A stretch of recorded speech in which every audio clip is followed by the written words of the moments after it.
Hey y'all, and welcome back to the party. It's me, your girl, BrittReacts, and today we are reacting to Bill Burr on Death by Shark or Lion. You get a choice. Let's see what he has to say.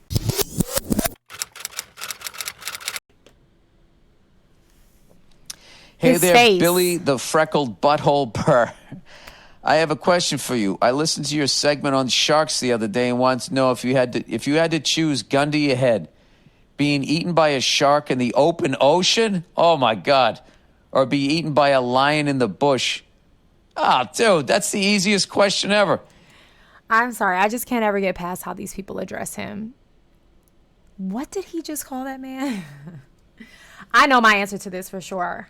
I guess we can discuss it at the end and then you can let me know in the comments what your thoughts are, but I'm excited to hear Billy the Goat's. Eaten by a lion in the bush. Ah, dude, that's the easiest question ever.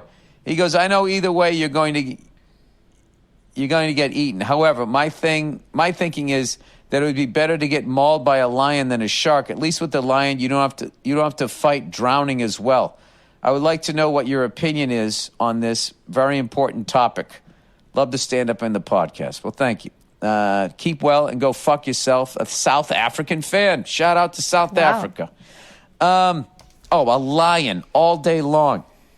And I am basing that on, Siegfried and Roy. I think that was a tiger or whatever, a big cat. Dude, that thing grabbed him, and within 2 seconds, he went limp. And then that was it. I'm not saying I'm happy that happened. It was absolutely horrific, whatever. But, you're playing with lions and tigers, eventually something's going to happen, right? So he just went fucking limp, choked out immediately. What I love about cats, big fucking cats, is it's over. They grab you, you're like, oh, and then they just clamp down and they choke you out. You ask any MMA person, they would rather get fucking choked out than knocked out. They don't want to do, it's just, you go to sleep. Then you woke up, oh, I lost. Oh, okay. I don't have any cognitive damage. You just go to sleep and you would wake up wherever the fuck you go, or you're just dead. If that's what happens, like a squirrel, you're just dead. A shark is going to bite you first. You can't. Well, I thought I knew what my answer was, but now I don't know. Also, I think I would rather be knocked out than choked. Like suffocating versus just, right? I don't know. Can't fucking see it. It's going to take a bite out of you to see what you taste like, to see if there's any sort of threat there. Oh, my God. Then it's going to pull you under the water as you're fighting to breathe and stay above the water. Not even close. And the fucking loneliness of being out in the middle of the fucking ocean. Oh, my God. You can just... Who's worried about being lonely either way? You can take that shark thing any fucking day, I absolutely... I would almost, if you said, would you rather get killed by a lion or just bitten by a shark? But you're going to live. I know survival, I would have to choose the shark, but just going, okay, it's going to happen, and they drop you in the water, just waiting. Fuck that. That's why I can't stand bears. As much as I love a bear, the fact that they just don't grab their prey. That's why I can't stand bears as much as I love a bear. Huh, Bill? I am not a fan of large bodies of water. Like, I won't even really get in a pool, honestly. And most of that has to do with, hygiene. But the ocean, the only way you'll ever catch me in the ocean is if it is as crystal clear blue as this clear water. And this is not blue, but I need to be able to go in and at waist length see the color of my toenails. If it is mucky, muddy, any of those things, green, dark, no. A lake, a river, no. So then you mean to tell me I'm attacked at sea in the middle of... No. Take me to the Sahara, drag me across the desert, do whatever it is you must do with me. You won't find me in a deep, dark blue, wide, vast, never-ending ocean.